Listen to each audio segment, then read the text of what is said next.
오늘 이제 우리가 이야기할 내용은 관계라는 거죠.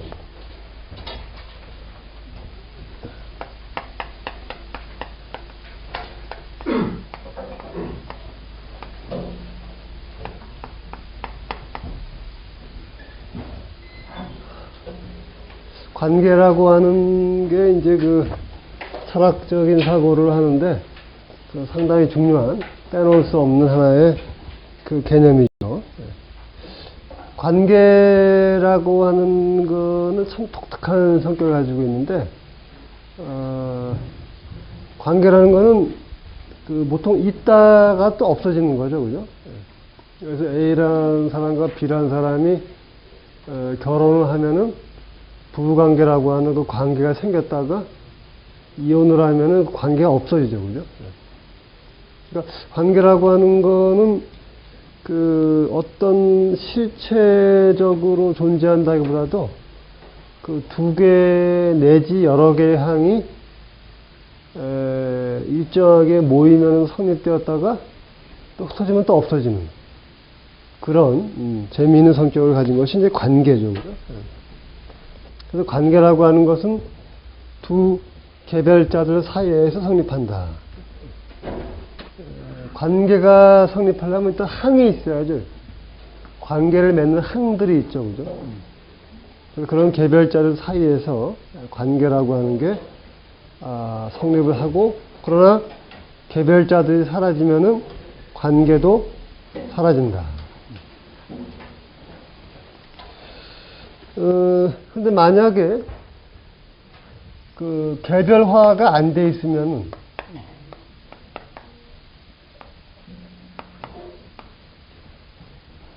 개별화가 안 돼 있으면은 관계라고 하는 게 성립하지 않죠. 일반적으로. 예를 들어서 물이 흘러가면은 흘러가는 물 안에서는 관계라는 개념이 성립하지 않아요. 반드시 어떤 구분이 있어야 돼요. 개별화가 돼야 돼요. 그 물과 예컨대 강둑의 관계라든가, 물과 바닥의 관계라든가, 만약에 그 물 자체 안에서 관계가 성립한다면은 예컨대 하다못해 물결이 있어가지고 물결들끼리의 관계라든가 그런 게 있죠, 그죠? 한마디로 말해서 어떤 개별화돼가지고 다라고 하는 마늘딱자 여럿 다라고 하는 게 성립을 해야 관계라고 하는 게 성립하죠. 그래서 파르메이데스의 일자 같은 거, 파르메이데스처럼 오로지 유일한 일자에서는 관계라는 게 성립하지 않는다. 관계가.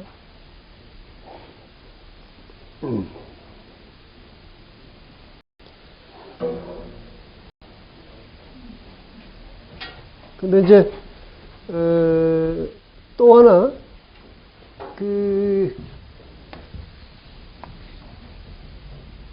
개별화가 돼 있어요.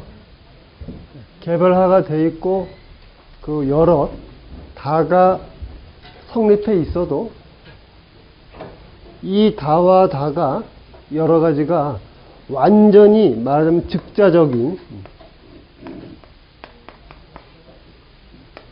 오로지 자기에만 즉해서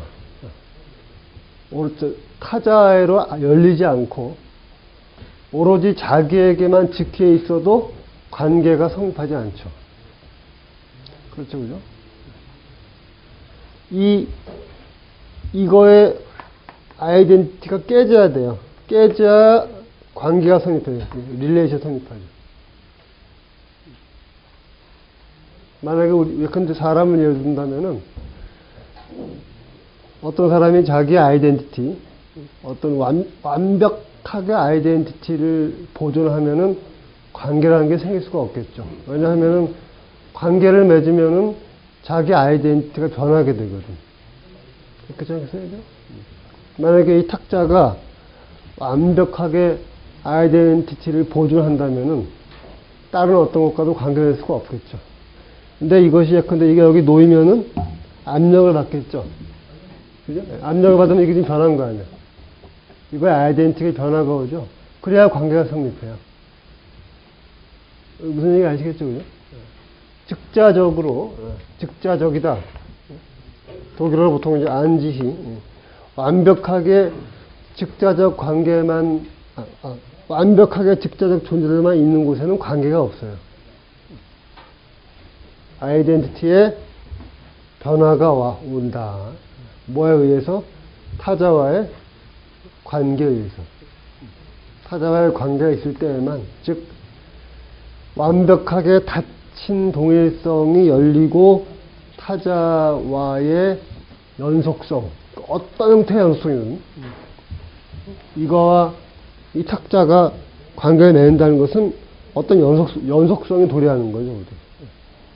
어떤 연속성이 있을 적에 그때 관계가 성립한다.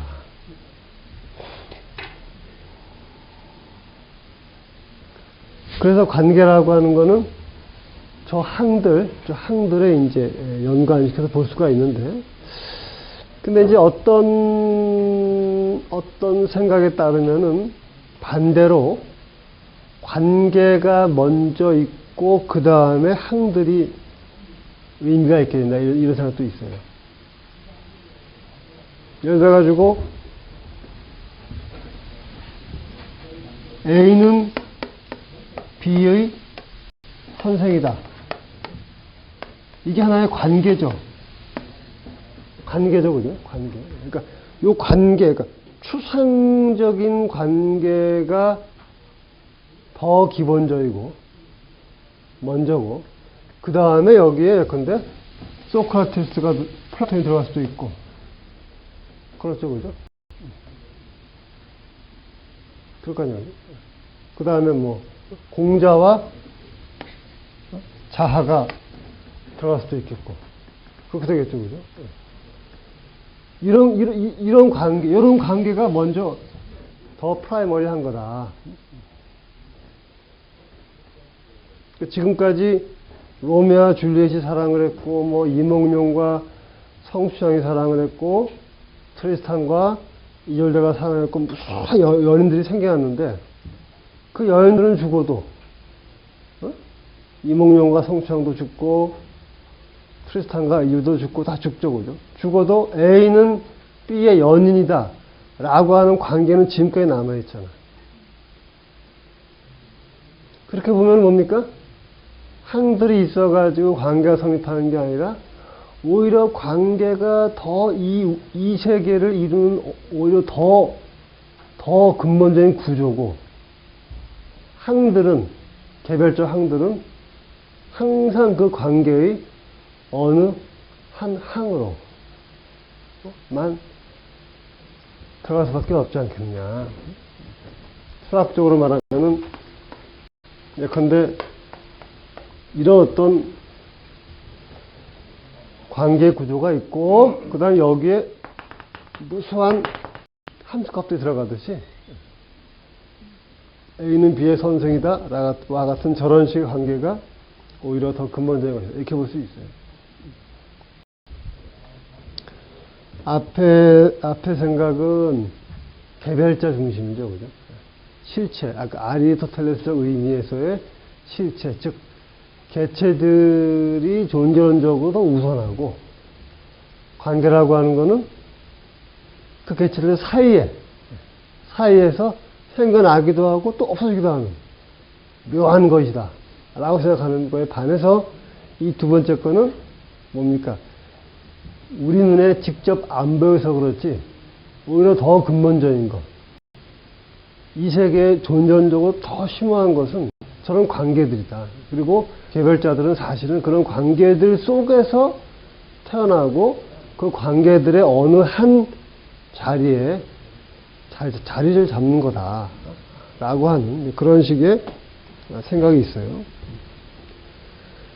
그러니까 예컨대 한국 사회를 보면은 철수나 영이나 뭐 복돌이나 뭐 이런 개별자들이 있고, 그런 개별자들이 뭐 부부 관계를 맺고 선생 관계를 맺고 뭐 부모 자식 관계를 맺고 단골손님과 가게 주인 관계를 맺기도 하겠지만은 뒤집어 생각해 보면은 한국 사회라고 하는 거를 구성하는 관계들의 체계가 있고 이 한국 사회를 구성하는 어떤 거대한 관계들의 거대한 시스템이 이렇게 있고 그 시스템 속에서 우리가 태어나서 살다가 죽는다라고도 볼 수가 있는 거예요. 20세기 중업을 장식했던 실존주의와 구조주의도 결국 이 문제죠. 실존주의는 어떤 개별자의 주체성, 어떤 개별자의 내면, 의식, 으로부터 출발해가지고 다른 것들을 구성해 나가는 사회라고 한다면 구조주의는 뭡니까?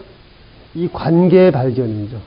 그 문화를 무의식적으로 당장 눈에 안 보이니까 당장 눈에 안 보이면서도 그럼에도 사람들이 거기에 따라 살아가고 있는 그런 관계들 체계를 발견한 게 구조주의죠. 그죠? 바로 실존주의와 구조주의의 대립은 바로 이 관계 문제를 둘러싸고 벌어지는 거예요.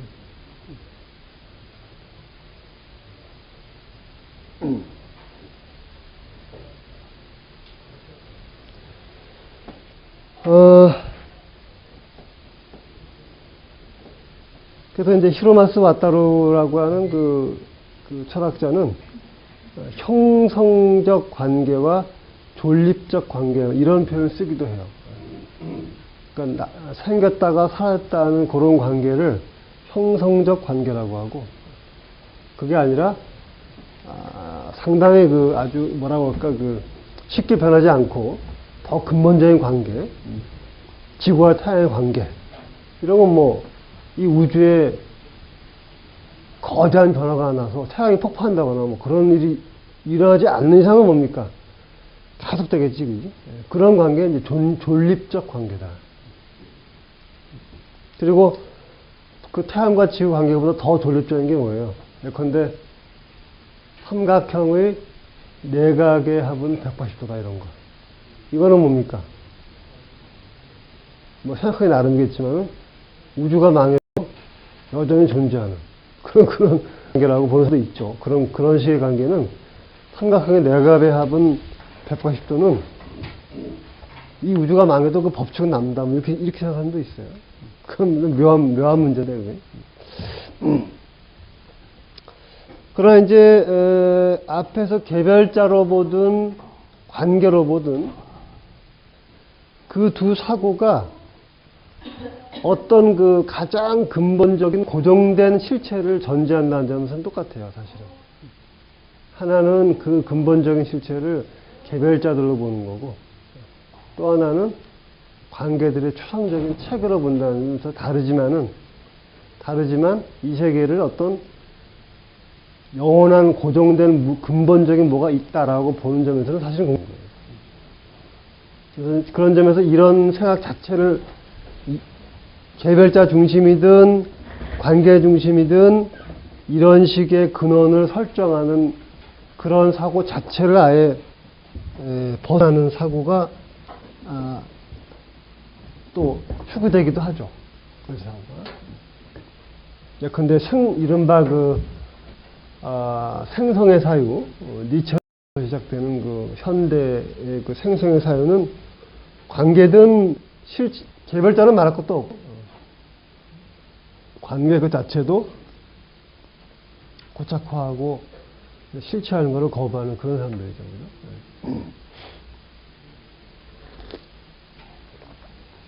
자, 그러면은 굵직한 철학자들이 관계라고 하는 것에 대해서 어떤 태도를 취했는가 거기에 대해서 한번 생각합시다. 우선 아리스토텔레스 철학을 떠받치고 있는 가장 중요한 어떤 틀 중에 하나가 뭐냐면은 자체로서 존재하는 것.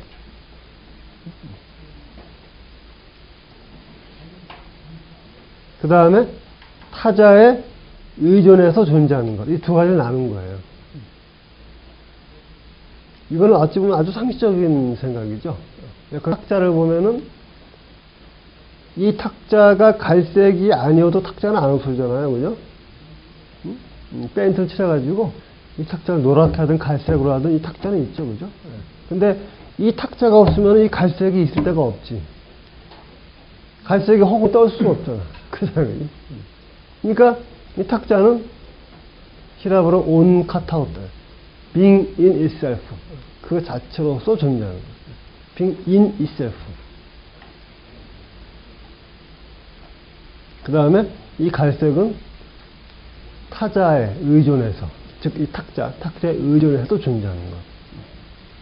그래서 자체로서 존재하는 것은 실체, 우시아라고 하죠. 그죠?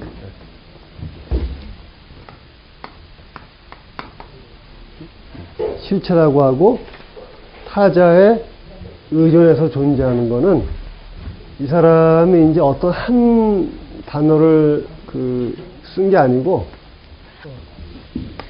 원래는 이제 온 카타,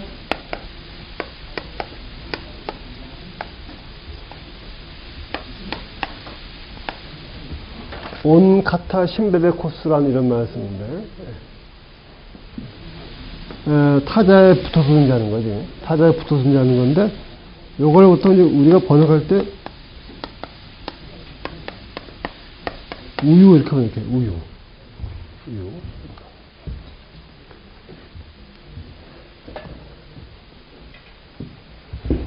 저 때의 그 우라고 하는 말의 뉘앙스는 우발성이에요. 우발성. 컨틴전스.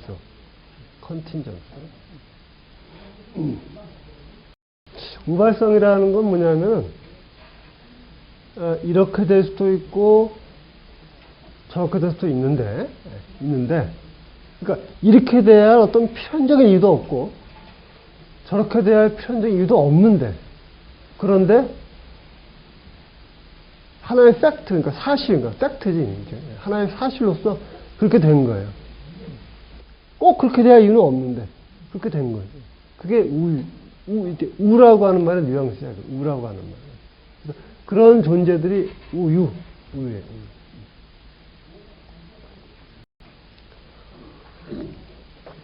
그러니까 예컨대 영희가 직모로 태어날 수도 있었고 곱슬머리로 태어날 수도 있었는데, 그런데 하필이면 곱슬머리로 태어났다. 이런 게 이제 우발성이지. 컨틴전시, 우발성. 근데 이것은 과학적 우연하고는 다른 거예요. 과학적 우연하고는. 과학으로 보면 이유가 있는 거지. 그죠? 생물학적으로 보면은 영희가 곱슬머리로 태어나는 게 이유가 없는 게 아니라, 우리가 이유가 있죠. 생물학적으로는. 있죠. 메커니즘이 바뀔 수 있잖아. 요새 같으면 더 그렇지, 그지? DNA로 분석하면 되겠지, 그지? 이건 그게 아니야. 생물학적으로 무슨 법칙이 있다, 없다 문제가 아니라, 영이라는 존재가, 영이라는 그 한 인간이 이 세상에 꼭 곱슬머리를 가지고 태어날 이유가 뭐냐, 이거야. 생물학적으로 설명이 안 된다는 게 아니에요. 그건 다른 문제. 영이라는 존재가 이 세계에 왜 하필이면 곱슬머리 갖고 태어났냐는 거지. 그거는 이유가 없는 거야. 그런 게 이제 우발적이다. 컨틴전트하다. 그런 게 요 우라고 하는 말의 뉘앙스가 아니에요. 우라고 하는 말에.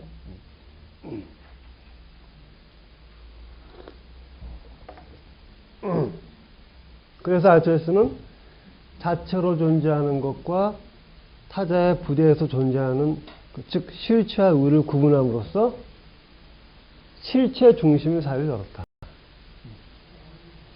왜 실체 중심이냐면은 아리스토텔레스한테 10개의 범주가 있는데, 범주라는 건 이제 가장 큰 개념들이지. 가장 큰 개념. 예를 들어서 우리가 빨간색, 노란색, 파란색은 다 색이라는 범주로 묶이는 거예요. 이렇게 쭉 묶었을 적에 가장 큰 게 이제 범주인데 10개의 범주가 있어요. 근데 그 중에서 특권적인 범주가 실체야, 실체. 그 다음에 이제 뭡니까? 그 실체의 복속되어서 실체의 부대에서 존재하는 그런 범주들이 양이라든가 질, 그리고 뭡니까? 바로 관계. 공간, 장소, 뭐, 시간, 상황, 능동, 수동, 이런 게 이제 말하자면 아리스토텔레스의 범주들이에요. 즉, 다시 말해서, 소크라테스는 실체고, 한 사람이다. 양이죠, 그죠? 못생겼다. 질이죠. 플라톤의 스승이다. 그게 바로 뭡니까? 그게 바로 관계죠. 소크라테스는 플라톤의 스승이고, 크산티파의 남편이고, 이렇게 되는 거죠, 그죠? 그렇게 되겠죠, 그죠? 주변에 소크라테스는 뭐, 아고라에 있다. 그럼 장소. 그죠, 그죠? 어제 뭐, 밥을 먹었다. 그러면 그건 이제 시간. 이렇게 되겠죠, 그죠? 그러니까, 문법으로 말하면 주어에 들어가는 게 실체지, 실체. 수로에 쫙 들어가는 게 뭡니까? 다른 범주들이죠.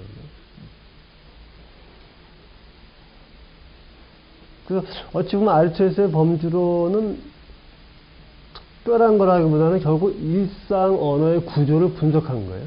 일상 언어의 구조를 분석해서 그거를 어떤 철학적 개념으로 바꾼 거죠. 전혀 새로운 어떤 생각이라기보다는.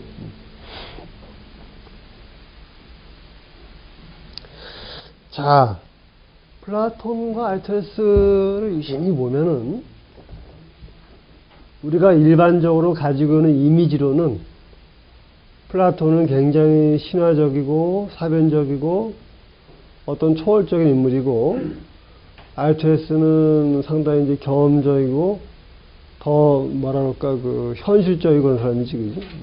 그래서 우리가 아리스토텔레스가 플라톤보다 더 모던에 가까운 사람이라고 생각하지만 사실 어떤 면에서는 또 그렇지도 않다. 플라톤의 이데아론이 아리스토텔레스의 형상 이론보다 훨씬 더 현대적이에요. 어떤 면에서는. 예를 들어 가지고 아리스토텔레스에서는 갈색이라고 하는 이 색은 이 탁자라는 실체에 붙어서만 존재할 수 있어요. 붙어서만. 근데 플라톤에게서는 책상의 이데아도 있고 갈색의 이데아도 있는 거예요. 갈색 이데아가 따로 있는 거예요. 갈색 이데아가. 더 나가서 우리 지금 맥락에서 중요한 얘기인데 바로 뭡니까? A가 B의 승이다 라고 하는 이런 관계 이데아도 있는 거예요. 굉장히 모던한 생각이죠. 어찌 보면. 아리스토텔레스 생각이 훨씬 상식적인 생각이고 이런 식의 관계를 추상화해서 그거 자체로서 본다는 거는 굉장히 말하자면 분석적인 사고예요. 이게 아날리티컬한 굉장히 모던한 사회죠.